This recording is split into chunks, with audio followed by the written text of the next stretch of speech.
Dos graderías de madera, una de sol y una de sombra, cancha de fútbol y una pista de tierra para atletismo. Capacidad, 2.000 personas. El 13 de septiembre de 1936 se cae la gradería de sol, por lo que en 1941 se construye la segunda etapa del Estadio Nacional. Esta es de concreto y con una estructura metálica en el techo. Capacidad, 30.000 personas. Don Eliseo Valverde era un niño de aquella época y hoy revive esos momentos que pasó en el Estadio Nacional. Fui el homenajeado porque representaba a la Policía Nacional en ese entonces. Y ese fue un partido que se llevó a cabo entre las selecciones nacionales de Guatemala y la Selección Nacional de Costa Rica, el 10 de marzo de 1946. Fue invitado porque era un momento de conflicto internacional y la policía quería sensibilizar a la población con la figura de un niño como oficial número 1. En todo momento, desde que los guardalíneas y el árbitro principal me saludaron, la gente comenzó a aplaudir. Y no dejó de hacerlo hasta que hice el saque, ¿verdad? A donde la situación fue todavía muchísimo más emotiva, ¿verdad? Y fue entonces para mí una experiencia única que yo no he podido olvidar jamás en la vida, ¿verdad? Y la recordaré para siempre. 65 años después, aún conserva el traje que vistió ese día. Yo fui uniformado con los uniformes que usaba la Policía Nacional en ese entonces. Otro de sus momentos grandes fue ver pelear a Tuzo Portugués. Tuzo Portugués es y seguirá siendo para toda la vida de nosotros, ¿verdad?, una gloria. Tuzo Portugués peleó en 235 combates en 40 países. Esta sería la primera vez que pelearía en el Estadio Nacional contra Julio César, su rival, un tico joven y fuerte. Bueno, una pelea en el Estadio Nacional nunca se había efectuado ahí, porque el estadio no presta las condiciones para un evento de boxeo, donde siempre en todo el mundo se hace en un edificio cerrado. Tuzo fue el organizador de su propia pelea. Me llamó la atención el Estadio Nacional porque era el único lugar o un sitio donde podía caber toda la gente que yo sabía que iba a ir. Tuzo se retiró a los 36 años y para ese momento nadie le quitó su título como campeón centroamericano. Quería ganarme a mí para ocupar el puesto de campeón. Y sin embargo, yo no le di oportunidad. No le di oportunidad porque ahí usé la experiencia que yo tenía y le di una golpiza enorme. Encontré que no fue un boxeador de mi talla. Y el público, pues, se convenció de que yo lo que tenía ahí era, por decirlo vulgarmente, un paquete. Después de muchos años, Tuzo sube de nuevo a un cuadrilátero. En lugar de guantes, carga una gran nostalgia. Me da una tristeza. ¿Por qué? Porque me hice viejo ya y no puedo estar, porque a mí me gustaba lucir mi condición. Tuzo hoy tiene 83 años. Hermosos recuerdos de su carrera boxística y hasta ahora ha sido el único tico en pelear en el Madison Square Garden de Nueva York.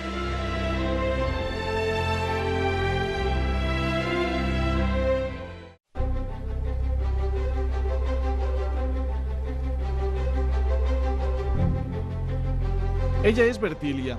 Jugó fútbol de los 15 hasta los 41 años y tuvo que retirarse por una lesión en la rodilla izquierda.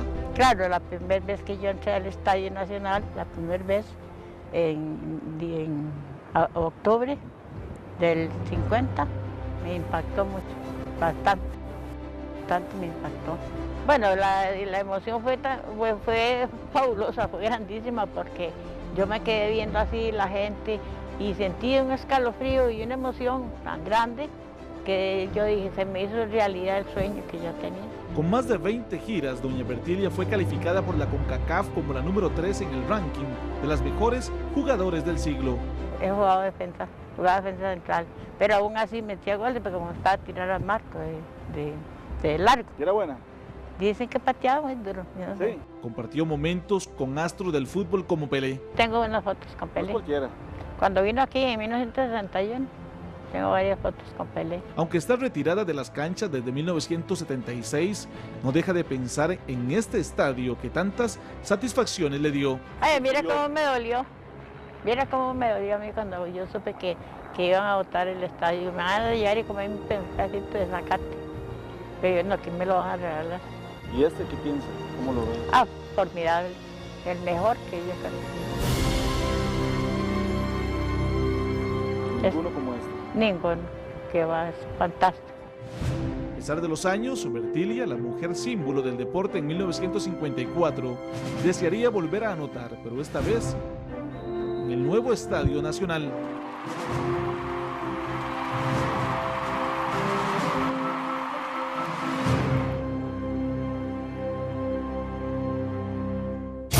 Los autos también fueron protagonistas en el viejo estadio.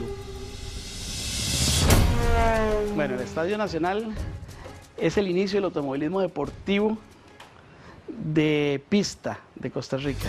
Bueno, en el caso mío, en los años 56, 58, me llevaba mi papá al estadio a ver las primeras carreras que hacían de vez en cuando, con carros bastante viejos. Don Roy Valverde tiene 29 años como corredor de automovilismo. En el caso mío, gané 2 campeonatos nacionales en el estadio y fueron para mí mis 2 primeros campeonatos.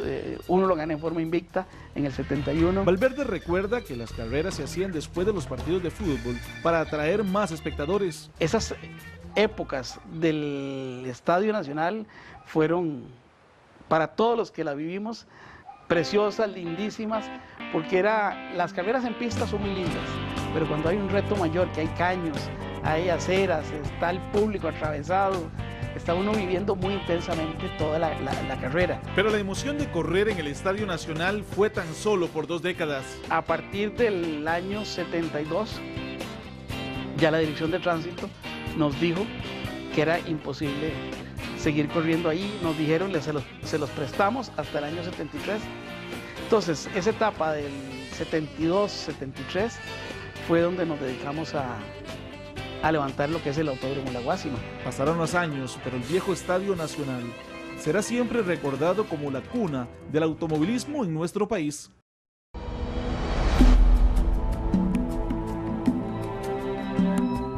Don Javier Rojas inició su carrera como periodista en 1956. Era la Costa Rica de José Figueres Ferrer. Mi primera actividad deportiva en el Estadio Nacional fue con motivo del Panamericano. La cobertura de la llegada de Juan Pablo II al Estadio Nacional marcó al reconocido periodista. Ese día fue verdaderamente extraordinario para mí, porque cuando el Papa entró con el Papa Móvil, yo comencé a seguirlo por toda la pista, transmitiendo con un inalámbrico y dándole la vuelta a la pista del Estadio Nacional. Transmitió para todos los costarricenses la emoción que se vivía en nuestro Estadio Nacional. La primera vuelta yo la transmití, eso sí, fue en 1965. Narró también para Colombia la última vuelta ciclística que entró al Estadio Nacional en 1996. Lo de Morera es algo extraordinario, porque Morera definitivamente un ciclista de un pueblo de San Pedro de Poás, el bombardero de Poás, de lo más extraordinario que yo he visto, y sobre todo la reacción de la gente.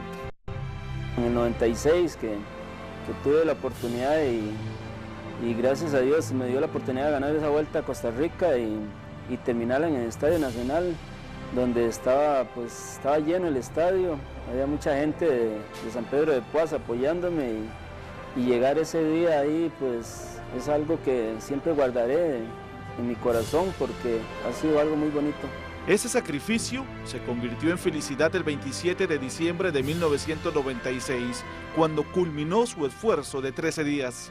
Y el último día usted cuenta pues los metros ya para llegar al estadio y ver que le va dando vuelta a la pista y va viendo un montón de gente aplaudiéndole, y la verdad es que el ciclista lo vive mucho, no es igual como ahora, que terminan en el centro de San José. Morera corrió durante 22 años.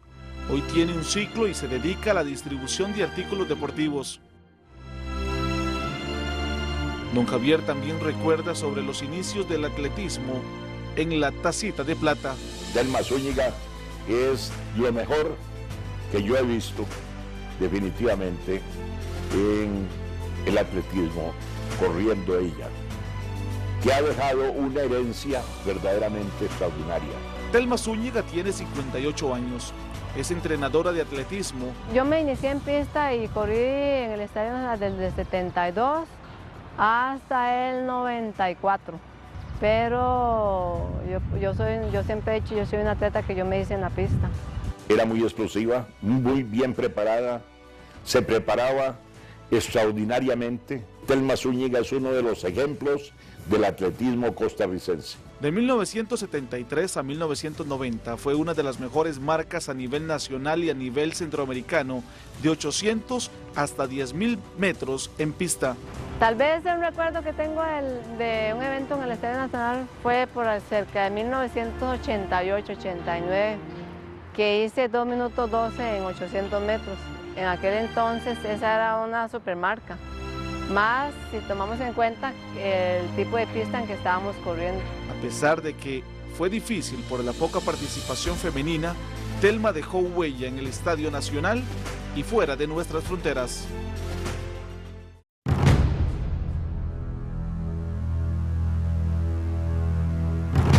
Mario MacGregor es locutor deportivo.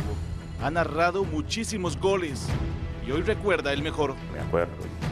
Es una frase que yo dije: mucho fútbol transversal, vamos al frente. Transversal, la pelota de cambio para Héctor Marchena, va a abrir de nuevo, vayan al frente, vaya ahí, allí, al frente, toca para Claudio Jara, el toque para Caso Peligro, el gol.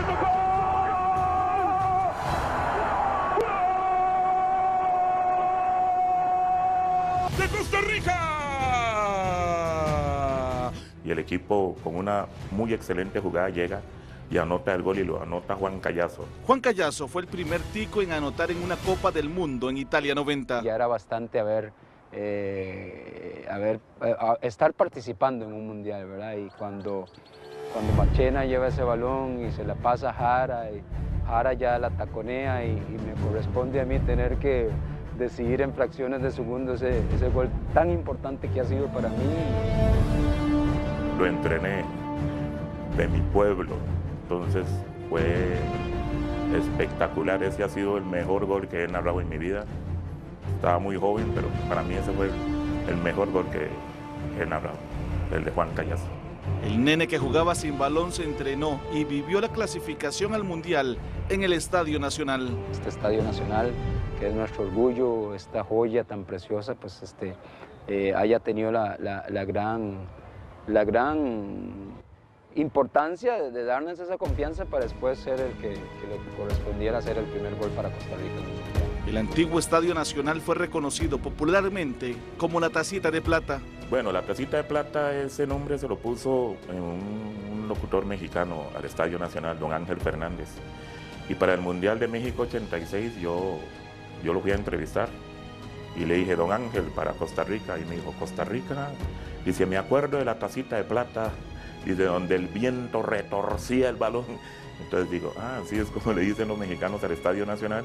Y comencé a decirle así, la Tacita de Plata. La Tacita de Plata fue el escenario de momentos inolvidables que hoy son parte de nuestra historia. Por supuesto que guarda un montón de recuerdos importantes. Por ahí queda el recuerdo del partido de retiro, que fue precisamente en el Estadio Viejo, ¿verdad? Jugando con la selección y contra un equipo de extranjeros, amigos, ¿verdad? Creo que ese momento pues uno no lo puede borrar, ¿verdad? El 12 de noviembre del 2000 sería un día muy importante para el limonense. Sería el adiós a una carrera futbolística el último partido oficial de Juan Arnoldo Callazo en su querido Estadio Nacional. Entonces, el tener que decir adiós a eso, por supuesto que removía mucho. Ahí siempre la idea era, casi que estar en esta pose, ¿verdad? Apenas terminó el partido, en donde dijimos una pequeña oración y dimos gracias a Dios por ese momento tan bello que nos hizo compartir y que nos hizo vivir y que nos dio grandes triunfos, grandes premios. Gracias, pueblo de Costa Rica. Quisiera dedicar hoy a este retiro, a esta despedida, a este momento tan bonito para mí, este momento tan importante para todos aquellos compañeros. A pesar de haber sido tan difícil manejarlo, porque ya era el último partido oficial, puesto que queda ese recuerdo de querer revivirlo.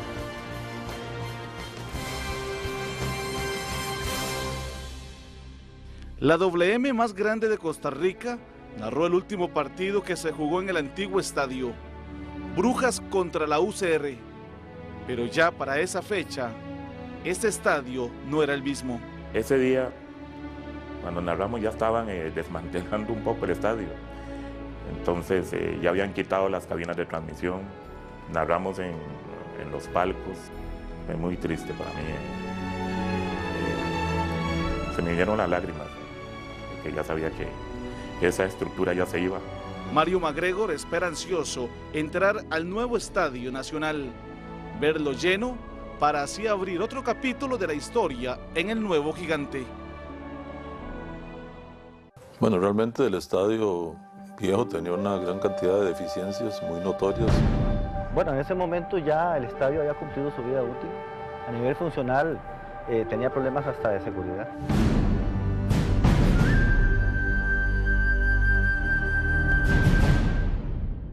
Don Osvaldo Pandolfo era el viceministro de Deportes y estaba convencido de que Costa Rica necesitaba un nuevo Estadio Nacional. Entonces le digo, que usted va esta misma semana para China, ¿por qué no trata de pedir alguna colaboración para el nuevo Estadio Nacional? Don Oscar viajó a China en octubre del 2007 y conversó con su homólogo. En la misma conversación con el presidente Hu Jintao le dije, quiero darle las gracias anticipadas porque ya conversé con autoridades de su gobierno y ya me han dicho que puedo contar con el estadio. Cuando don Oscar volvió, traía en sus manos una gran noticia. Los chinos donarían el nuevo Estadio Nacional. El paso siguiente fue esperar una misión de China que vino a nuestro país, que le dijéramos un historial de los últimos 10 años, cuántos sismos habían habido, de qué magnitud. Mientras tanto, el Instituto de Diseño Arquitectónico Central del Sur Chino envió algunos estadios para elegir. Ellos me mandaron a mí alrededor de 7 modelos de estadios que ellos habían construido en algún lugar del mundo.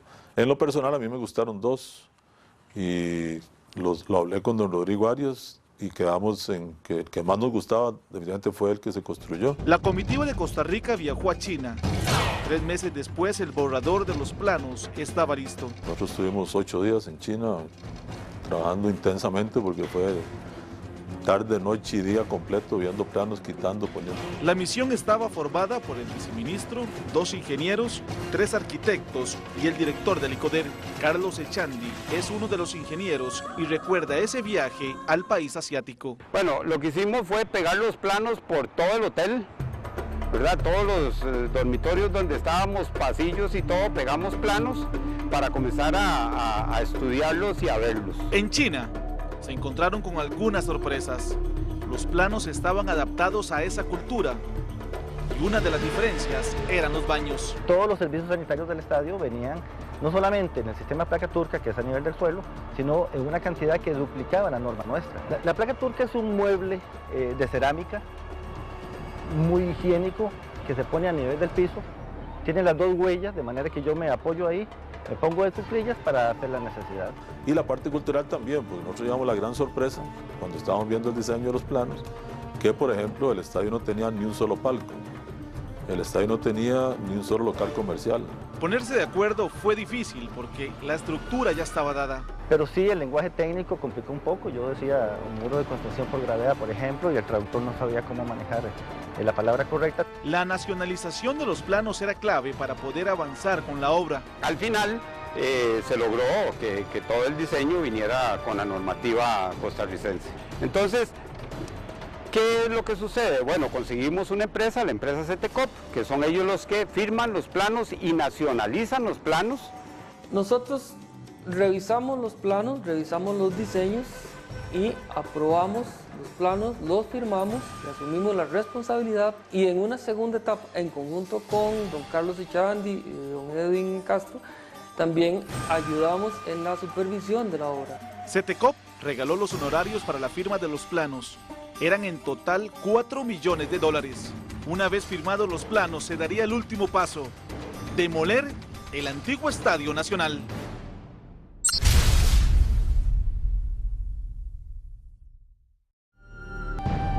El nuevo Estadio Nacional era una realidad.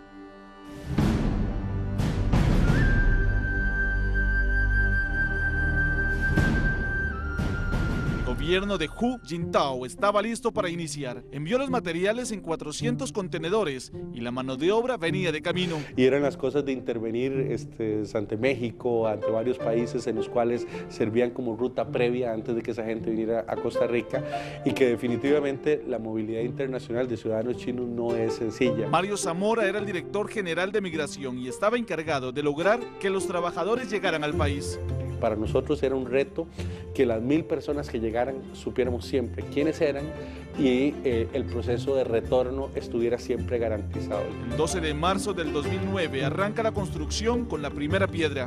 Un estadio que será el corazón de nuestro país. El plazo para terminar la obra era de 23 meses.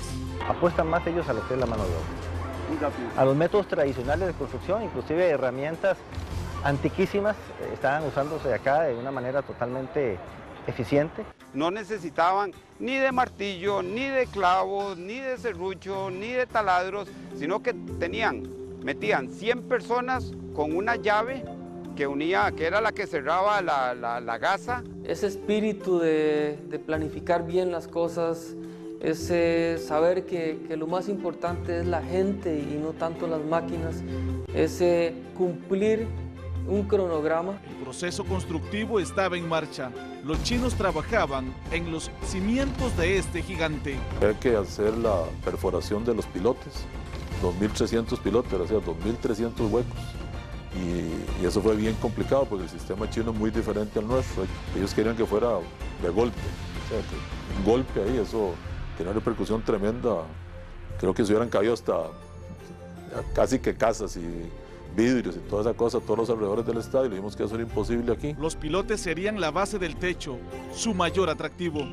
Esta es una megaestructura, aquí tenemos un pedestal que apoya el techo.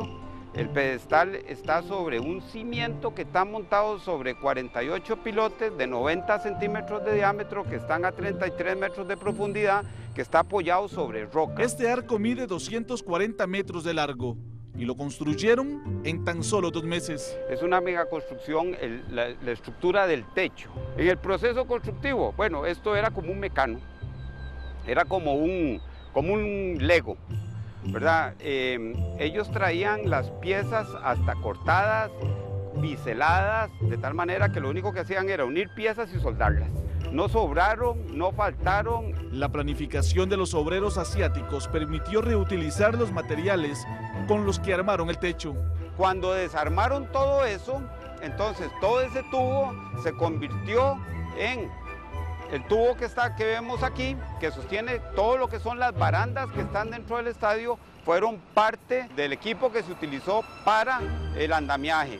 La altura del techo es de 52 metros, lo que equivale a un edificio de 17 pisos. Por ahí me decía un amigo que vive en las montañas de Escazú, que en la noche él veía como un juego de pólvora, era el montón de chinitos subidos en el techo soldando. Este diseño permite que si hay sismos o fuertes vientos, la estructura se acomode ya que está construida por separado. Entonces yo creo que no nos equivocamos y quiero decirle que dentro de las muchas negociaciones y reuniones que tuvimos con el director del proyecto constructivo, él nos hizo un comentario ya al final de que este había sido el diseño más difícil en construcción de estadios que habían hecho la empresa de ellos por el tema del techo. Realmente había que hacer un trabajo muy meticuloso, de un alto riesgo, ¿verdad?, por la altura. ¿Qué le puedo decir? Majestuoso, realmente. es de nosotros, de los 4,5 millones de costarricenses. Su capacidad es de 35.000 personas y su moderna estructura es única e inconfundible en el país.